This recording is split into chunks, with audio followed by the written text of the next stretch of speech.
Good morning, everybody. My name is Barry Schwartz, and this is the Search Buzz video recap. Today is Friday, February 5th. This is the search news we covered over at the Search Engine Roundtable at seroundtable.com. A lot to discuss. One, Google launched a new feature in search called About This Result. It's causing a little bit of SEO debate. Google's going to start enforcing a Google Merchant Center policy where it's going to make sure that you don't show a higher price on your checkout or cart page than you show on your landing page. Google Search Console updated this Discover Performance report to show all data, including Chrome data. And Google Ads has expanded yet another match type, and so much more, so stay tuned. Before we start, this week's video is sponsored by Loud Interactive. Thank you, Loud, for sponsoring this week's video. Loud Interactive is a Chicago-based SEO firm led by Brett D. Payne, so check them out. Thanks again for sponsoring.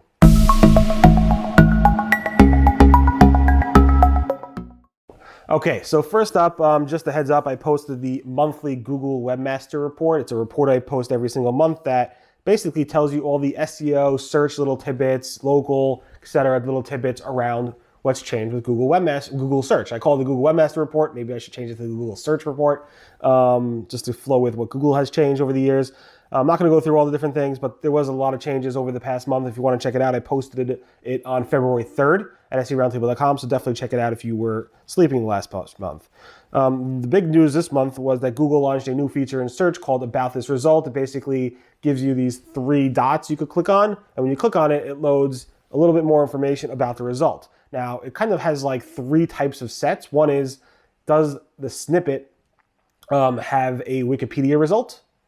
If the snippet has a Wikipedia result, it will show you the Wikipedia description, as well as a bunch of other stuff. Like, is it secure? Is it an ad? And so forth. The second type of snippet is when the snippet itself does not have a Wikipedia result, then it will just basically replace the Wikipedia entry with when Google first indexed that site, up to 10 years ago. So we'll say more than 10 years ago. And the third is basically if it's like a feature, not a feature snippet, but like a not answer type of result, or knowledge panel, it'll basically say it sorts its own information. That being said, there's a lot of controversy around this for some reason.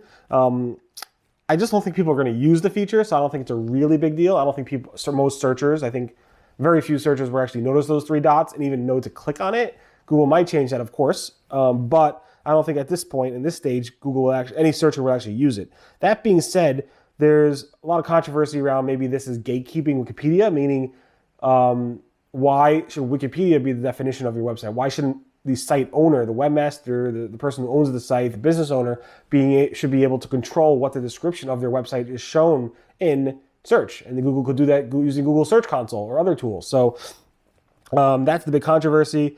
I kind of agree with that. I think, why should Wikipedia? The Wikipedia entry for my name is completely stale and old and not even that up to date and accurate. So I agree. And it's a no-no for me to update my Wikipedia entry. So if nobody else is going to update it, I'm not sure if Google should depend on it, but it is what it is. And I totally get why Google went that route, because Wikipedia is kind of unbiased on some level and anybody can edit it and it's kind of self-moderated, but I don't know. Another tidbit this week was that Google's John Mueller said that the page experience update label indicator, that little indicator we showed you weeks ago, for you to get that when this launches, or if this launches, at least the indicator, you have to be compliant across all the different page experience update metrics, not just the core web vitals, which include LCP, FID, and CLS, but also is it mobile friendly, safe, HTTPS, no intrusive ads, and so forth. So you definitely need to be compliant across all those areas for you to get that label if Google launches that label. As I said in the intro, Google Merchant Center has had a policy where it requires you to go ahead and make sure that what you feed Google in the Google Merchant feed shows the same price as what's shown on the landing pages. And that's what Google has been enforcing for a while. But also now, what you show on your landing page, the price for that product has to also show up in the actual shopping cart. I don't know if you remember, about several months ago, I wrote a story based on the Wall Street Journal saying that Googlebot is now able to add products to your shopping cart. Wasn't for that purpose.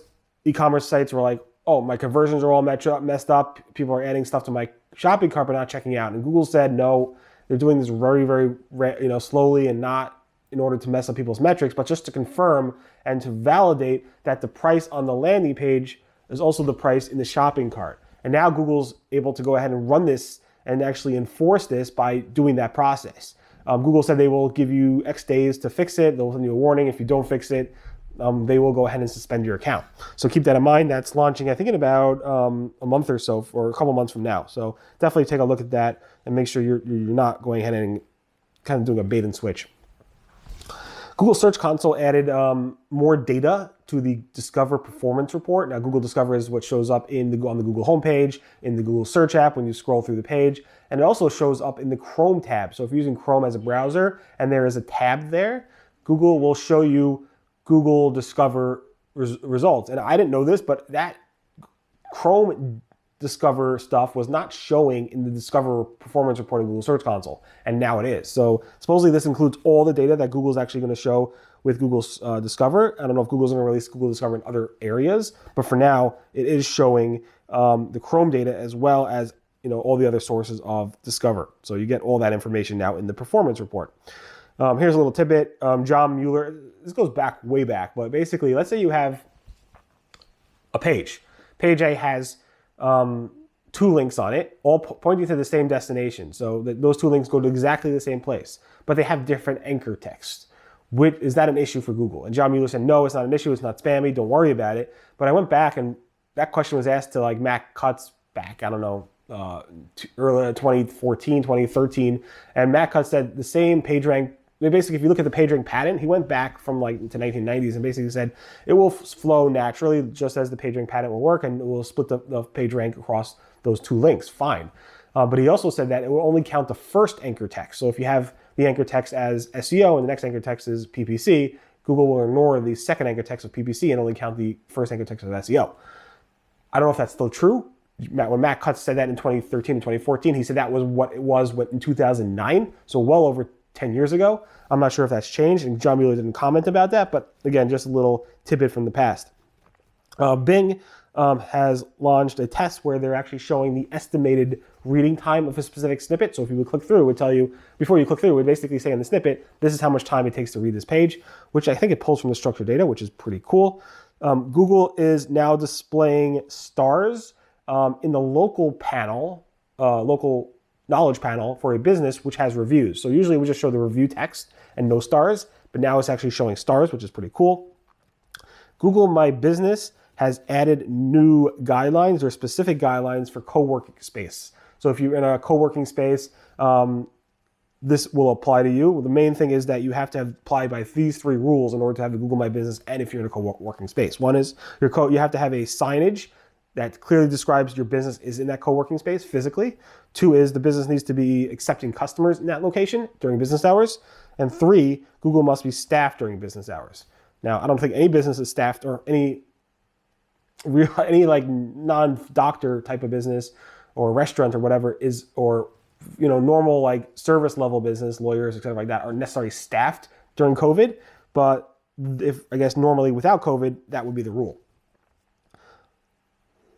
Google My Business also has changed how it notifies you if it accepted your change. So if you went to a Google listing, a Google local listing, and you submitted an edit to that listing, it will tell you if that edit was applied or not applied. And this way you know what the status of that edit is, and if you have to actually go ahead and reach out and send more feedback to Google about that edit to get it applied.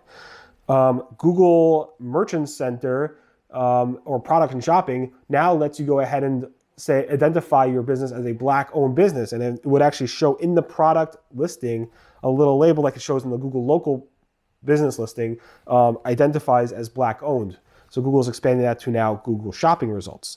The big news on the ad side this week, and I saved it almost for last, was that Google Ads is expanding their match types again, or their definitions of match types again. And basically, phrase match has been expanded to cover the broad match modifier traffic. Google says this is better because it's going to get you more traffic for queries that you're not necessarily thinking about, but at the same time not getting the traffic that you don't want. There's a huge debate right now in the PPC and search ad community or paid search community about what this will really mean. Some are like saying, oh, this is not so bad, and some are saying this is really bad. I guess time will tell as the PPC community actually test this out and see what's happening. This is launching, I think, over the next few weeks or so. So definitely be an outlook for it, and make sure you're watching those phrase match types and seeing how they expand and if you're getting the traffic you want.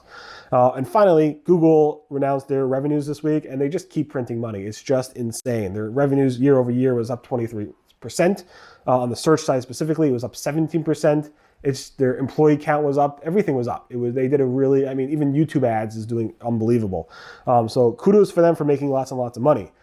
So that pretty much recaps the Search Buzz video recap. My name again is Barry Schwartz, and this is the search news we covered over at the Search Engine Roundtable at seroundtable.com over the past week. Again, today is Friday, February 5th, and this is the search news we covered over at the Search Engine Roundtable. Again, thank you so much to Loud Interactive, Brent DuPain for sponsoring. I really do appreciate it. And if you want to sponsor, we do have, I think, 2 more slots per month that you could go ahead and sponsor. So Loud is the first slot for the month, SEM Rush is the second slot, and we have the third and fourth slot available. So if you want, hit me up and you could definitely sponsor. In any event, thank you so much for listening. Everyone have a great weekend. Be safe. I'll speak to you again next. Bye-bye.